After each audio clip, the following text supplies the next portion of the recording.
न जायते म्रियते वा कदाचिन् नायं भूत्वा भविता वा न भूयः अजो नित्यः शाश्वतो अयं पुराणो न हन्यते हन्यमाने शरीरे। तो अनुवाद में क्या है कि आत्मा के लिए किसी भी काल में न तो जन्म है न मृत्यु। वह न तो कभी जन्म है न जन्म लेता है और न जन्म लेगा। वह अजन्म है, नित्य है, शाश्वत तथा पुरातन है। शरीर के मारे जाने पर वह मारा नहीं जाता। तो इससे पहले वाला श्लोक में भी क्या बताया था कि जो इस जीवात्मा को मारने वाला समझता है तथा जो इसे मरा हुआ समझता है वो दोनों ही अज्ञानी है, क्योंकि आत्मा न तो मारता है न और मारा जाता है। सही है, हमने लास्ट वीक जो है इसके विषय में जाना था। तो आप कोई बता सकते हैं इसका जो अनुवाद में लिखा है ना कि जब मतलब कि आत्मा का जो है ना तो जन्म है ना मृत्यु है। सही है, आप इसको किस प्रकार समझ सकते हैं, कोई बोल सकते हैं? लास्ट वीक जो डिस्कस किया था उसके आधार में आत्मा ना जलाया से जा सकता है, ना उसको काटा जा सकता है, ना मरता है, इस तरह का। ओके, आत्मा, हम लोग अभी आत्मा और शरीर के विषय में जो पढ़ाई किया था लास्ट वीक में, आत्मा और शरीर के विषय में जाना था ना। तो शरीर के विषय में तो हमने अच्छा से समझ लिया कि शरीर नाशवान है ना। शरीर में कुछ शरीर परिवर्तनशील है, लेकिन आत्मा तो परिवर्तनशील नहीं है। इसको आप किस प्रकार समझ सकते हैं?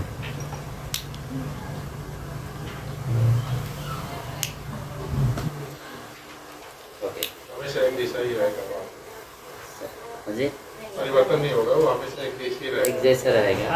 आत्मा अमर है।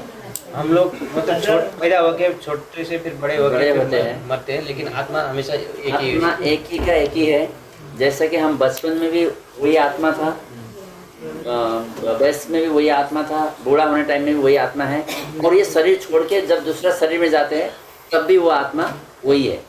यानी ये आत्मा जो है केवल जैसे हम कपड़ा बदलते हैं ना, आज ये कपड़ा बदल लिया, कुछ कपड़ा चेंज किया, दूसरा कपड़ा पहना, ऐसे आत्मा जो है शरीर को बदलता है।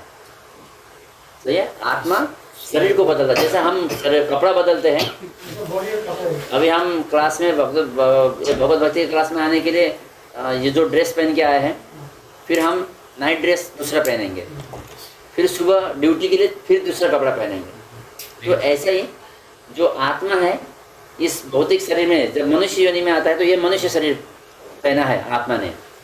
फिर जब मनुष्य योनि खत्म हो जाता है तो दूसरा पशु योनि में शायद पशु का योनि ले लेगा ये आत्मा, लेकिन आत्मा वही है। ठीक है, आत्मा वही है। तो इसीलिए यहाँ पे जो है अनुवाद में क्या बोल रहे हैं कि आत्मा के लिए ना तो काल में न तो जन्म है न मृत्यु, वह न तो कभी जन्म था, आत्मा का कभी जन्म भी नहीं हुआ, वो तो हमेशा से अनादिकाल से ऐसा ही है। सही है, तो कभी वो जन्मेगा भी नहीं और ना तो कभी उसका मृत्यु होगा। तो आत्मा अजन्मा है।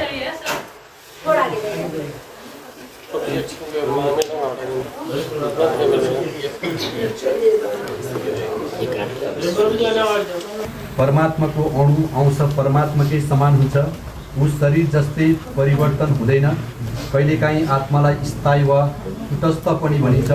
शरीरमा 6 प्रकारको रूपान्तरण वा परिवर्तन भइरहन्छ। सर्वप्रथम यो शरीर आमाका गर्भबाट जन्मिन्छ, केही समय शिशु अवस्थामा रहन्छ, अनि बढ्दछ र ठुलो हुन्छ, अनि केही प्रभाव देखाउन थाल्दछ, फेरि बिस्तारै क्षण हुँदै जान्छ र अन्त्यमा नष्ट हुन्छ र विस्मृति गर्भमा विलीन हुन्छ। तर आत्मा यस्तो परिवर्तन हुँदैन, आत्मा जन्मिँदैन, यसैले भौतिक शरीर ग्रहण गर्दछ। अत शरीर जन्मन्छ तर आत्मा जन्मदा पनि जन्मदैन र मर्दा पनि मर्दैन। जसको जन्म हुन्छ त्यसको मृत्यु पनि हुन्छ। आत्मा अजन्म भएको हुनाले उसको भूत भविष्य र वर्तमान पनि हुँदैन। आत्मा नित्य छ, शाश्वत छ र अनादि छ। आत्माले जन्म लिएको कुनै ऐतिहासिक प्रमाण छैन। शरीरको प्रभावमा आएर हामीले आत्माको जन्म मृत्युको इतिहास खोज्दछौँ। आत्मा शरीर जस्तै कहिल्यै बुढो हुँदैन, त्यसैले तथाकथित बुढो मानिसले पनि स्वयं आफ्नो बाल्यकाल र यौवन अवस्थामा जस्तै अनुभूति गरिरहेको हुन्छ। शरीरको परिवर्तनले आत्मामा कुनै प्रकारको परिवर्तन पार्दैन। आत्मा रूप वा अन्य भौतिक वस्तु जस्तै क्षीण हुँदैन। आत्माको कुनै सह उत्पादन छैन। शरीरको सह उत्पादन मानिने छोराछोरी जस्तै कुनै पनि भिन्दै व्यष्टि देखिन्छ।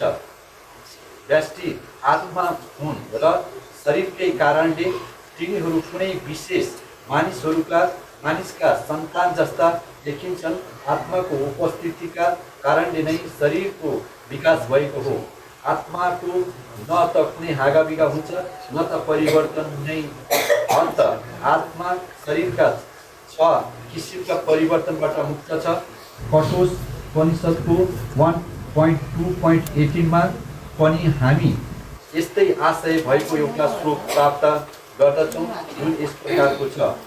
न जायते मृत्यते वा विनश्चानयं कुच्चिन बभूमं कश्चित् अजो नित्यं ससत्यं पुराणो न हत्ते मन्यमाने शरीरे।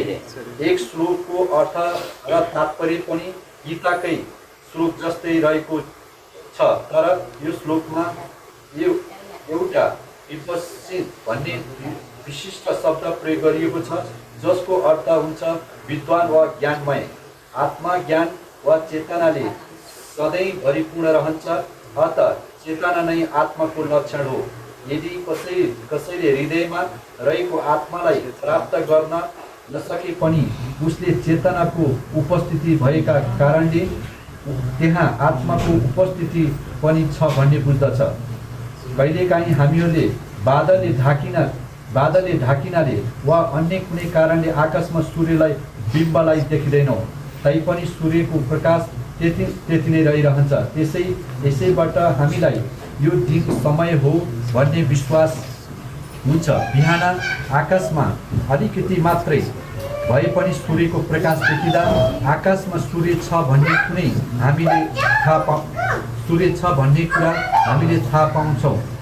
त्यसै गरी मानिसको शरीर होस् वा पशुको शरीर, यदि त्यसमा अलिकति पनि चेतना भए त्यहाँ आत्माको पनि उपस्थिति छ भन्ने हामी बुझ्दछौँ। यति हुँदाहुँदै पनि जीवात्माको चेतना परमात्माको चेतनाभन्दा भिन्न छ। परमात्माको चेतना सर्वज्ञ छ। यो परम चेतना भूत भविष्य र वर्तमान सम्पूर्ण ज्ञानले परिपूर्ण छ। तर जीवात्माको व्यष्टि चेतना विस्मरणशील वा बिर्सने छ। आफ्नो सही स्वभावलाई बिर्सन पुगेको जीवात्माले फेरि भगवान श्रीकृष्णको परम ज्ञानबाट शिक्षा पाएर आफ्नो स्वरूपको बोध गर्दछ। तर श्रीकृष्ण जीवात्मा जस्तो विस्मरणशील हुनुहुन्न। यदि उहाँ यस्तो हुनुभएको भए उहाँले दिनुभएको भगवत गीताको उपदेश पनि अर्थहीन हुने थियो। आत्मा 2 प्रकारका छन्, सूक्ष्म अणु आत्मा र परमात्मा वा विभु आत्मा। यो कुरा पुष्टि वनस्पति 1.2 मा यसरी भनिएको छ। अणोरणीयामहन्तो महीयानात्ममाश्रय जन्तु निर्हित गुह्यं तमक्रतुः पश्यति वीतशोको धातुः प्रसादान्महिमानमात्मनः। अणु आत्मा र परमात्मा दुवै त्यही शरीर रूपी वृक्षमा जीवात्मामा हृदयमा विद्यमान छन्। समस्त इच्छाहरूबाट र सुखबाट पनि मुक्त भएको मानिसले मात्र भगवानको कृपा पाएर आत्माको महिमा बुझ्न सक्दछ। भगवान श्रीकृष्ण परमात्माका पनि उद्गम स्रोत हुनुहुन्छ। यो कुरा आगामी अध्यायहरूमा स्पष्ट पारिनेछ। अर्जुन आफ्नो वास्तविक स्वरूपलाई नै बिर्सिएका एउटा अणु आत्मा हुन्। त्यसैले उनलाई भगवान श्री कृष्णद्वारा या उनका प्रमाणिक प्रतिनिधि गुरुद्वारा प्रबुद्ध तुलाउनु पर्ने आवश्यकता छ। हरे कृष्ण। हरि बोल। हरे कृष्ण। चेतना निकल जाता है, यानी कि आत्मा जब निकल जाता है, शरीर जो है एकदम उसको मृत शरीर बोलते हैं। तो शरीर जो है शरीर का जन्म होता है, बढ़ता है और मृत्यु भी होता है, लेकिन आत्मा का जन्म नहीं होता है और आत्मा का मृत्यु भी नहीं होता है। तो यह श्लोका से हम यह समझ सकते हैं कि गुण के आधार पर देखें तो आत्मा और परमात्मा समान होते हुए भी भिन्न है। परमात्मा और आत्मा गुण के हिसाब से अगर देखेंगे तो समान होते हुए भिन्न है, लेकिन गुणात्मक रूप से गुण के रूप में अगर देखेंगे तो हम भगवान के जैसे ही है। गुण के रूप में हमारा बोलना, बात ये करना, जो भी है, सेवा कर सकते हैं, बहुत कुछ कर सकते हैं, बुद्धि है, ये सब बहुत कुछ बात कर सकते हैं। तो इसमें लेकिन गुण एक ही होने से भी भगवान का जैसा नहीं बन सकते हैं, फिर भी भिन्न है। क्यों? जैसा कि एक समुद्र के पानी में, बहुत बड़ा समुद्र है, उससे अगर आप एक स्पून जल को अगर लेंगे और उसको टेस्ट करेंगे तो वो एक स्पून जो जल आया है उसमें जो गुण है वो और समुद्र का गुण में सेम है। सही है, गुणात्मक रूप से सेम है। एक स्पून जो एक बकेट ही लेके आई है ना, स्पून छोड़िए, एक बकेट जो लेके आया है वो जल और समुद्र के जल में गुणात्मक रूप से सेम है, लेकिन समुद्र जहाज को डुबा सकता है, ये एक बकेट पानी जहाज को डुबा सकता है, इसमें कुछ क्षमता होता है। ऐसे ही हमारा परमात्मा और हमारा बीच में भिन्नता है। तो हम लोग भले ही गुणात्मक रूप से सेम हो, लेकिन फिर भी भिन्न है। तो शरीर परिवर्तनशील है, परंतु आत्मा में कोई भी परिवर्तन नहीं होता। जैसा कि शरीर में 6 प्रकार का परिवर्तन होता है।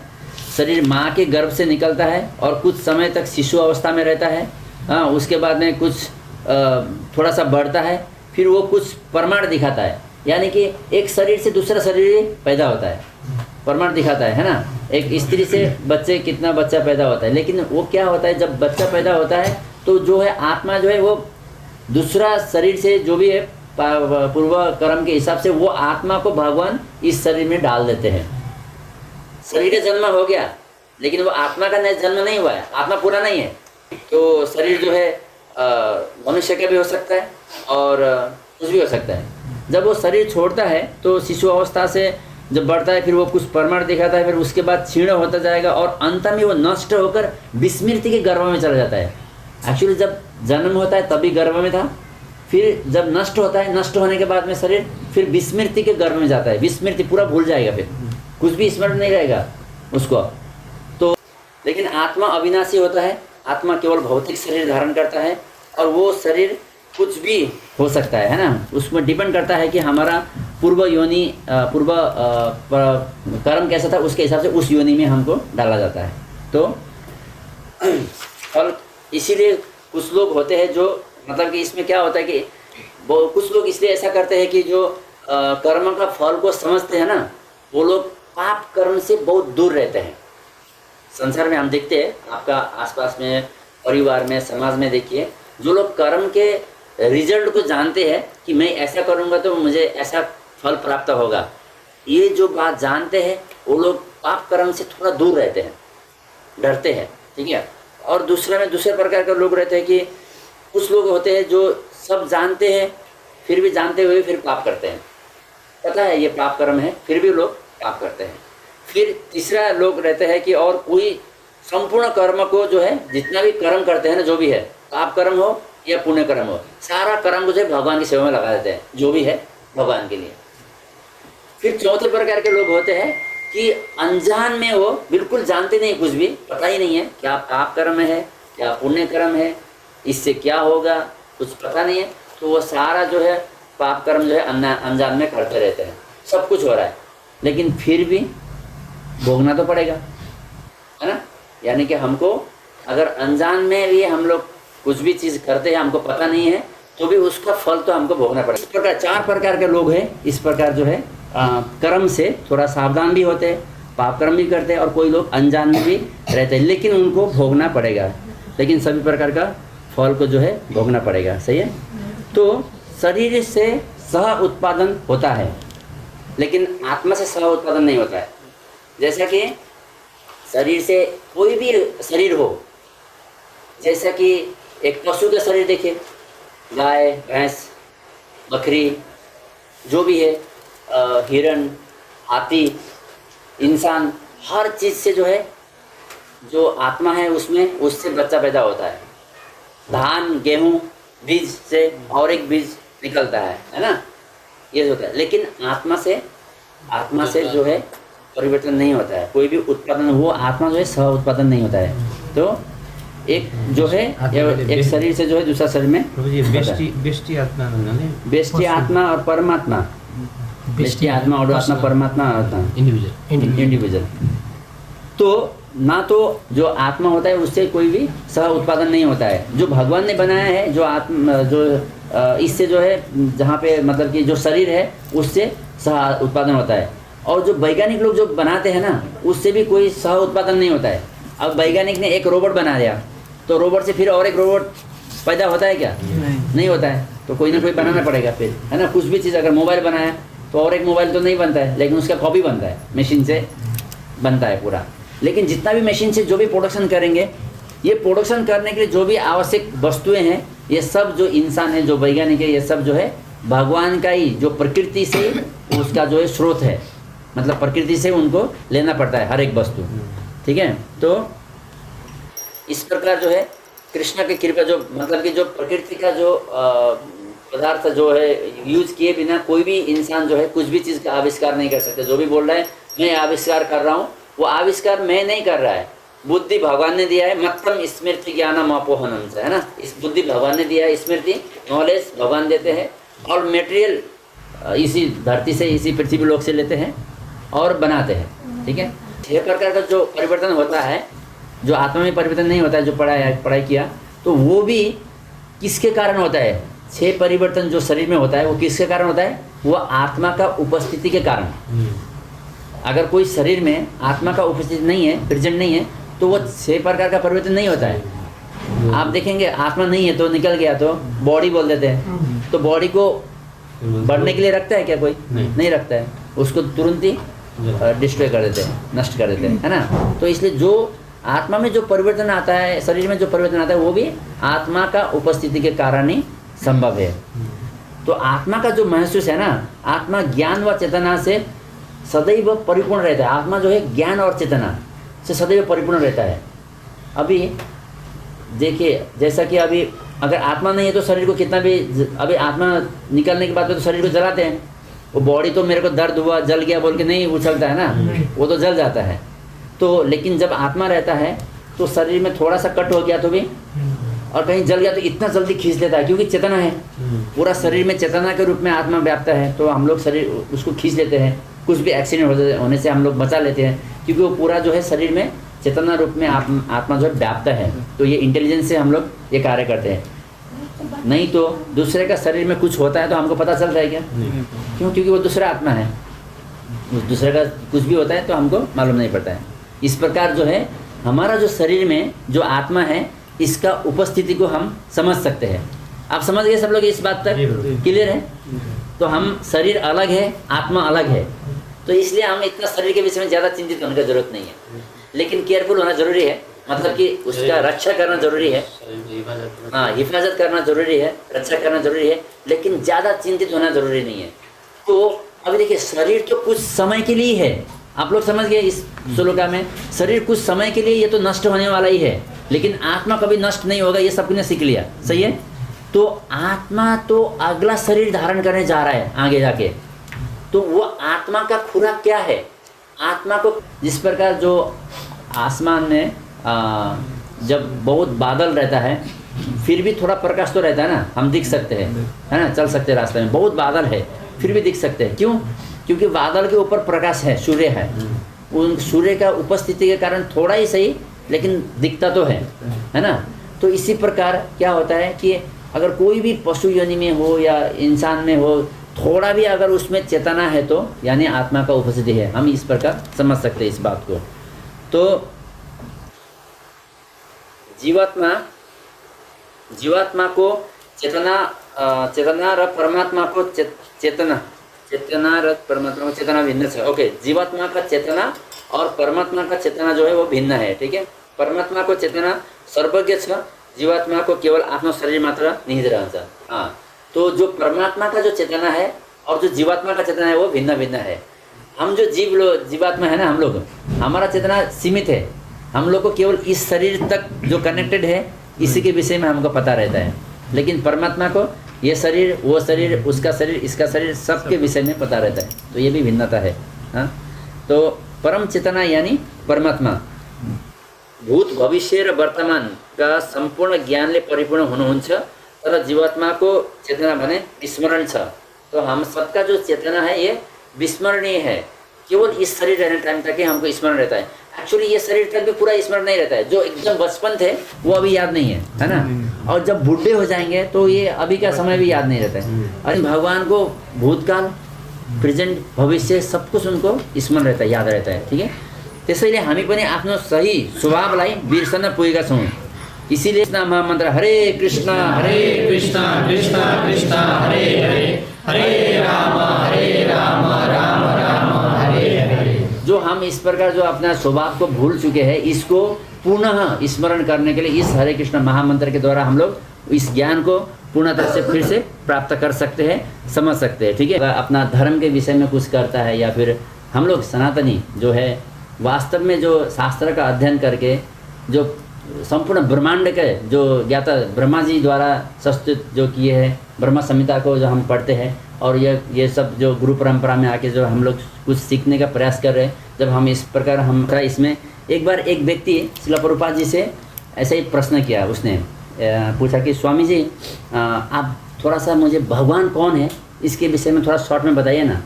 एक कहीं क्लास चल रहा था तो श्रील प्रभुपाद जी ने बोले हैं कि उन्होंने एक श्लोका बताते हैं श्रील प्रभुपाद जी ने, ये ब्रह्म संहिता में आता है ये श्लोका।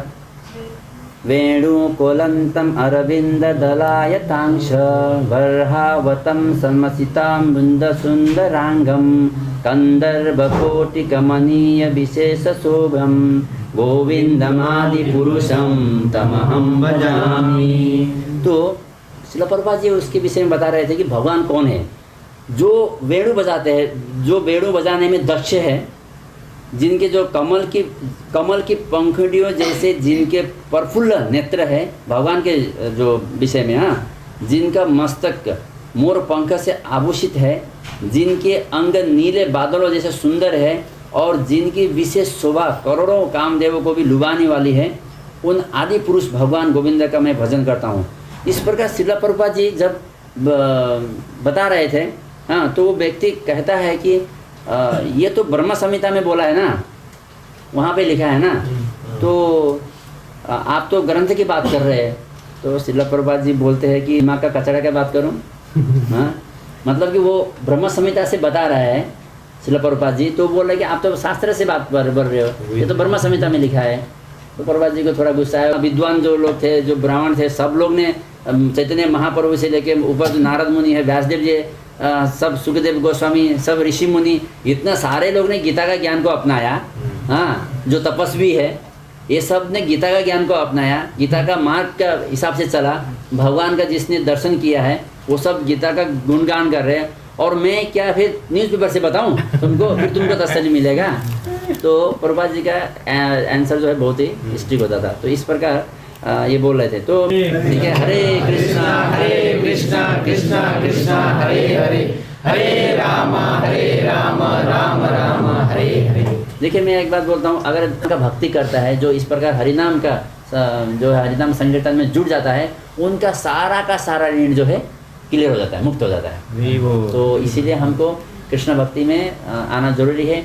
और मैं एक बात बोलता हूँ कि ये क्लास में विशेष करके मैं आप लोग को आइडिया होगा, विशेष करके मैं बहुत ही उदाहरण और कुछ प्रैक्टिकल लाइफ के विषय में जाके घुस के मैं आपको समझाता हूँ, ताकि मैं चाहता हूँ कि आप लोग पहले ये शरीर और आत्मा के विषय में समझे, और भक्ति क्या है, भगवान कौन है, हम कौन है, हमारा कार्य क्या है। अगर ये चीज़ को आप लोग ठीक से समझेंगे ना, तो फिर इससे बड़ा जो संडे का जो क्लास होता है, वो क्लास में जो एकदम दिव्य ज्ञान जो बोला जाता है, वो चीज़ को आप पकड़ पाएंगे, मतलब समझ पाएंगे। नहीं तो क्या होगा, अगर कुछ भी, अगर 2-3 क्लास के स्टूडेंट को अगर 12th का एजुकेशन देंगे तो समझ में आएगा क्या? नहीं आएगा कुछ भी, इधर से आएगा इधर से जाएगा। क्या बोला प्रभु जी ने समझ में नहीं आता है। तो अगर हम लोग हाँ प्रसाद याद आ जाएगा वो तो है। तो इसीलिए हम लोग को क्या करना चाहिए कि जो यहाँ पे आप सीखते हैं इस